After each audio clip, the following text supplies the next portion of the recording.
Let's go to Niger State, where the APC governorship candidate, Mr. Mohamed Bago, is standing by to speak with us. Thank you so much, Honorable Bago, for joining us this evening. How is the campaign going? It's the last day and the very last moment for campaigns, but how are things shaping up for you? Very well, Shem. How are you? I'm well. Okay, our campaigns are on top gear. In fact, I had to squeeze time to talk to you today because I know you're also important. And I need to talk to the world, let the world know what we're doing in Niger State. And that's why I decided to take a break and talk to you. Thank you so much, and we appreciate the time that you've taken. I know it's a very difficult time for politicians to pull out of the campaign, but it's also equally very good for Nigerians on this platform to hear you and know what exactly you plan for the people of the state. Niger State is presently under the control of the APC, but then is also in the north-central region of the country that there are a lot of agitations, there are a lot of talks, there are a lot of challenges, security, economic issues. But you're a member of the House of Representatives. Why do you want to become a governor of Niger State? Okay, thank you very much. As a Nigerite, it's my fundamental human right to vote and to be voted for.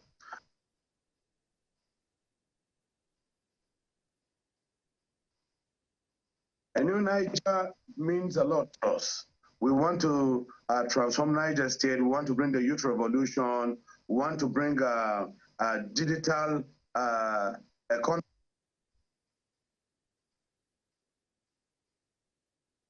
All right, seems to be an outage in the network there with him. But Honorable, can you still hear me? All right. Yeah, I can hear you now. Please go ahead. Yeah, go ahead. We want to open Niger to the world. You know, Niger State is sitting on 76,000 square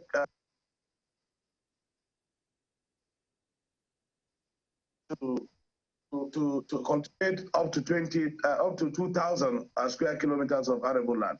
So Niger State is an agrarian state, and we want to be able to explore our opportunities in agriculture and be able to feed Niger State and feed Nigeria and feed the world.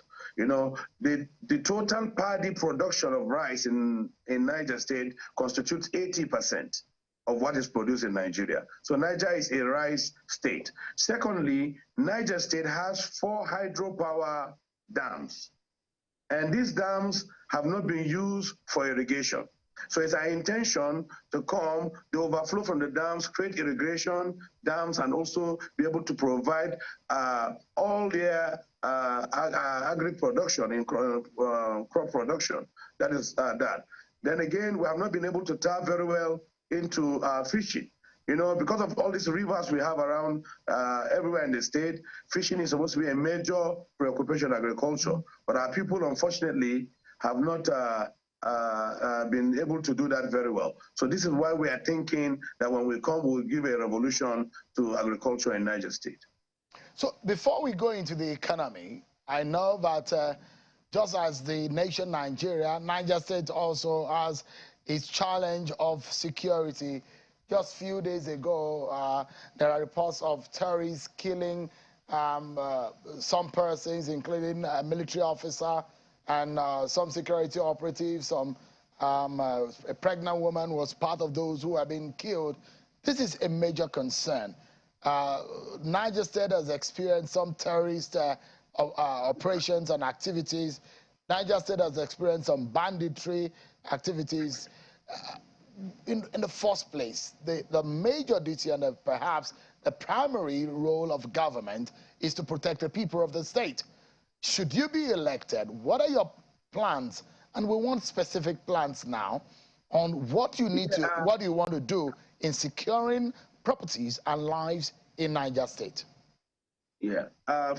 First and foremost, you know, we have to play 2 ways, kinetic and non-kinetic. But we'll give emphasis to non-kinetic approach to solving security issues. First, we'll bring local authorities into governance, full governance, to see the traditional institutions are brought in so that we have a census of people who live within our communities, very importantly. Secondly, we need also to empower through the traditional institutions, again, our people at the rural areas, so that they are not lured into these issues. Then thirdly, we are talking to the Fulani, which these issues that we're talking about insecurity are mostly around the Fulani people. Their cattle are being rustled. They are also being the people in charge of all those vices. So we want to create a Niger Ranger, a ranger to protect our forest, and we'll give it in the hands of this Fulani, equip them, give them necessary training, and that is what we're thinking.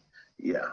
So if you look at Niger State as is bordered by Kwara, Kogi, and several other states along that axis. So it's been boxed in that manner, and it also has a little bit of a foreign border on the other side. So there are issues of border control, and which is a federal government purview, but there are other issues about the handshake that you see seamlessly. There are states between Kwara and Niger State that there are communities that there are satellite communities of Kwara and Niger State that you almost find it difficult to identify which is Niger, which is Kwara. So there is a need for collaboration. But that is what we've seen that has been very difficult, except from for states like Kebbi and Lagos State, that you see a collaboration in terms of agriculture, and they started producing rake rice. But give us an understanding in terms of security, what you are hoping to do in protecting the borders and the border communities, because these are the communities that you hear a lot of agitations of insecurity. They are being attacked, and those attackers go back easily, and they find it difficult to identify those who have attacked them. Yeah, most of the border communities are mostly forest, where there used to be national parks, there used to be reserves, and terrorists have taken over these parks. So it's our intention to collaborate with neighboring states by creating state border patrol. Very, very importantly, we also want to deploy technology in terms of C4I, to be able to see exactly what is happening within the borders. Very, very importantly. However, we cannot just fold our hands and say it's a federal government responsibility, and that is why we are thinking, as a state, we must take charge of our state. And I know some years ago, some states in the Southwest were able to come up with a structure and an architecture of Amonte Okun, which was relatively, helped them to secure the borders between their states. So this is what we're thinking. We'll have a collaboration with states that are already having an existing border patrol. So before the outage of the connection there, I was asking your specific plan on those communities that are being battered by the activities of Boko Haram. Some schools are permanently shut down and classrooms turned into IDP camps. And I'm saying, by way of timeline and specific action, within the first 100 days, should you be elected, what would you be doing? Yeah, we are going to protect every inch of Niger State. We have a security blueprint, and we are going to implement it fully.